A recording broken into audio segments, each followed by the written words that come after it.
Hey guys, Curtis Alexander. I'm a pharmacist. In this video, let's talk about DHEA. This is going to be a one-on-one video, more of an overview. So I'll discuss benefits, side effects, dosing.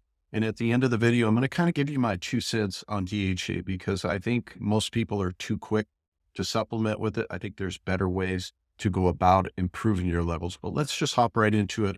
I'll explain what I mean as we go along. So first of all, what is DHEA? As I kind of alluded to, it's a hormone produced naturally in your body. It requires cholesterol, requires healthy thyroid levels. Once that happens, you can produce pregnenolone, your master hormone, and downstream, it can produce DHEA. Now, DHEA is actually converted into either testosterone or estrogen in your system once it's produced. One of the things that's not mentioned of one of the highest concentrations in your body is actually in your brain. Now, it's commonly said that, hey, once you're past 20 or 30 years old, levels always drop. In most people, that's true, but we do have a subset of people that actually can see DHE levels kind of maintained. I've had people come back to me going, hey, I'm a 60-year-old woman. My DHEA levels are, fine. They're still at youthful levels. And that is why there are people that see that. An important thing about DHEA, particularly as we go along here, when you have stress hormones like cortisol, DHEA kind of counteracts the effects of cortisol. That doesn't make cortisol bad, but we need a balance, and DHEA helps you get that balance. But for most people, as we age, DHEA drops. We can't combat the effects of the stress hormones, and the stress hormones kind of take over our hormone function. Okay. It does also appear to be helpful for metabolism. So that weight loss issue that it's purported to help a lot, that's probably why.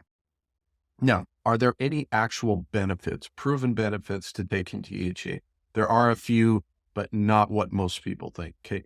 First of all, a really good evidence for helping vaginal atrophy. So as women get older, go through menopause, intercourse can become painful. They've actually given intravaginal DHEA to women. It can help with that. There's some okay evidence that it can help give your skin a more youthful appearance. Remember when I talked about as we age, DHEA can drop, cortisol becomes dominant. As cortisol becomes dominant, the skin can become thinner. Your body can begin to consume its own organs and tissue and so forth. And we see that in the skin. So taking DHEA can help combat some of that.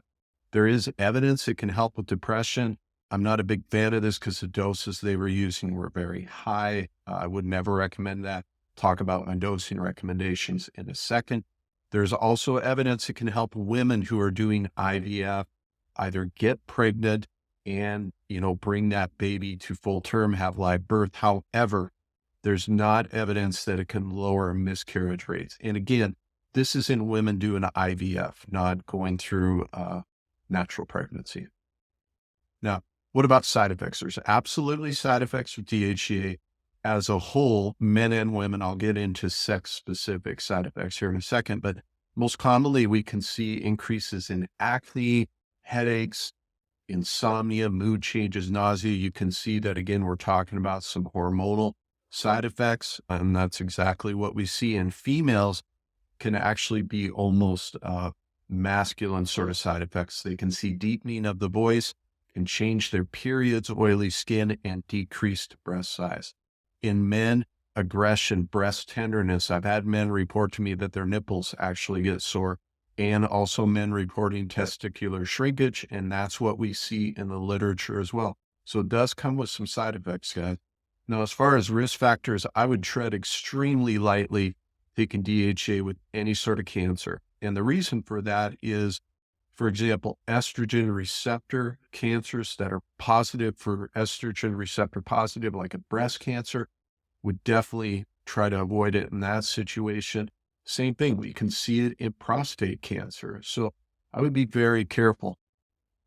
Touched on this a bit earlier, but one of the things you can see when somebody supplements with DHEA is a lot of that can be converted to estrogen. And when you see higher estrogen levels, you can see a decrease in liver function. Okay, that stresses your liver. We've also seen abnormally high amounts of DHEA in patients who were diagnosed with Alzheimer's. They passed away and they they looked at their brains, we saw increases in DHEA in some of those Alzheimer's brains. We've also seen in the lab, this is not in actual patients, but in the lab, you can put glial cells in there and we can see changes. So we can see basically a more aging brain. Okay. Now let's talk about dosing. I mentioned that earlier. A lot of the recommendations that we see are 30 to 50 milligrams a day. I would never recommend this much. And the reason for that is this: when we're younger, we produce around 12 to 15 milligrams of DHEA naturally a day if we're in good health. Okay. You don't need 30 to 50 milligrams to achieve those levels, those more youthful levels. You can get by with as little as 4 milligrams of DHEA. So I always encourage people, if you're going to dose with DHEA, which I don't actually recommend, but if you are, I would start at a much lower level. Okay. Here's my 2 cents. At the end of the day, I think you need to be extremely careful supplementing with DHEA. I don't think it's as helpful as some people like to make it out to be. I don't think it's a bad thing per se, but it's just not. A lot of people like to make it out, oh, just supplement. If your levels are low, just supplement with DHEA. I think it's much more complicated than that. Again, taking too much, especially if you have low thyroid, if you have a low progesterone, or if you have a low pregnenolone, you can see a lot of it converted into estrogen, which is not what we want long term. Also, if you're supplementing with a sex hormone, DHEA is a sex hormone. It can mess up your thymus gland. Like I talked about earlier, it can mess up your liver function because of that increased estrogen level. So if your DHEA levels are low, I would look more upstream. I would be thinking about, okay, my thyroid function may be off. Maybe I need to add in some thyroid hormones or even some pregnenolone, because the pregnenolone is your master hormone. It can be converted into DHEA naturally. And the other thing is, even if you take pregnenolone, and I've done videos on this, if your stress hormones are high, you're going to convert a lot of that pregnenolone into more stress hormones. You do need to decrease stress levels.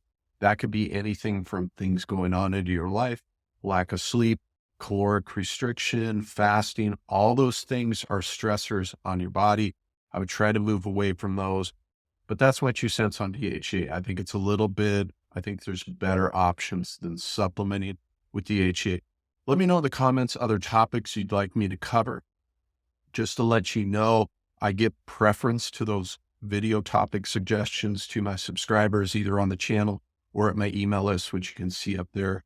By the way, make sure to go grab your free checklist. I want to make videos that are helpful for you guys. So let me know in the comments. I'll get on those as fast as I can. Hope this was helpful.